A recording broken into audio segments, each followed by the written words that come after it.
So with the poems of Edward Taylor, we get to look at an interesting intersection in Puritan culture. And I've kind of talked about this from the beginning. The love the Puritans have for interpreting signs and imaginative language like metaphors and symbols, but also their desire to fit that within a rigorous theology of grace, right, of Calvinism. So how do you bring together imagination and theology?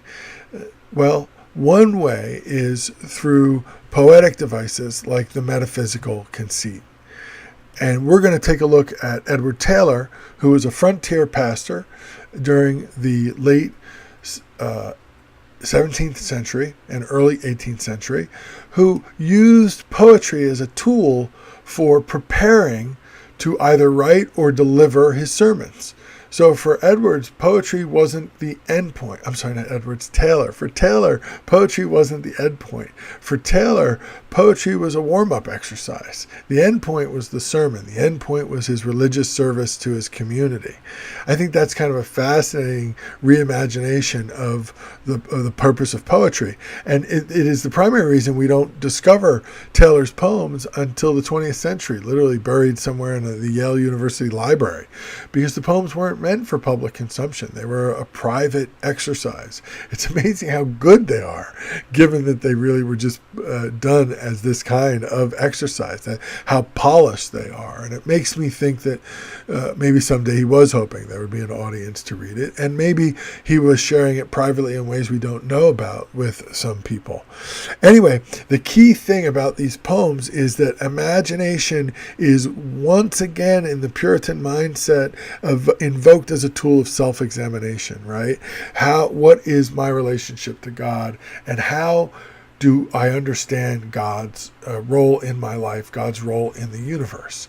And this is where understanding what a metaphysical conceit is can help us. In the 17th century, there were a group of poets in England known as the metaphysical poets. One of the leading ones was John Donne, another was George Herbert, and they were actually ministers who were poets, ministers who loved language and the beauty of language and poetry, and thought it could be a powerful tool for celebrating human life and celebrating God. So the idea of the metaphysical conceit is when you have a poem and there is one metaphor or one motif or one symbol that drives the poem, that controls the poem, that all of the other sort of images or similes or comparisons or other literary devices that appear in the poem are, to use a metaphor itself, wed to, are in service of. And this is a very kind of abstract idea, and it can give a poem a sense of abstraction about it that at first can be very alienating. Like, wait, what's going on here? What's he talking about? A coach? Who's riding in the coach? What's the meaning of the coach? And so when we encounter a metaphysical conceit like this, we have to realize it's a key to a puzzle. So this very complex abstract poem, if we understand the idea that's at the heart of it, the trope, the motif, the metaphor, now we've actually got a key to unpack it. And so we can keep moving through that process of analyzing the poem through this key. And while the key can create at first a sense of abstraction, it actually gives us a tool to leverage our own understanding.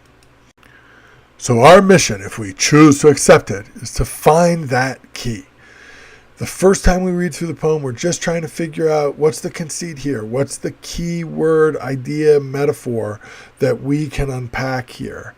When we find that, then we go back a second time and read the poem, really looking to see what's the literary device here. It's usually a metaphor.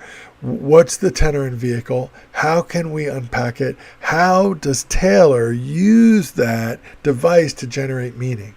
And in this case, because we know from our knowledge of Puritan culture, both intellectual and spiritual, that for Puritans, it's always a question about God's grace and their relationship to that grace. So the question we can be asking ourselves interpretively is, what's the metaphysical conceit?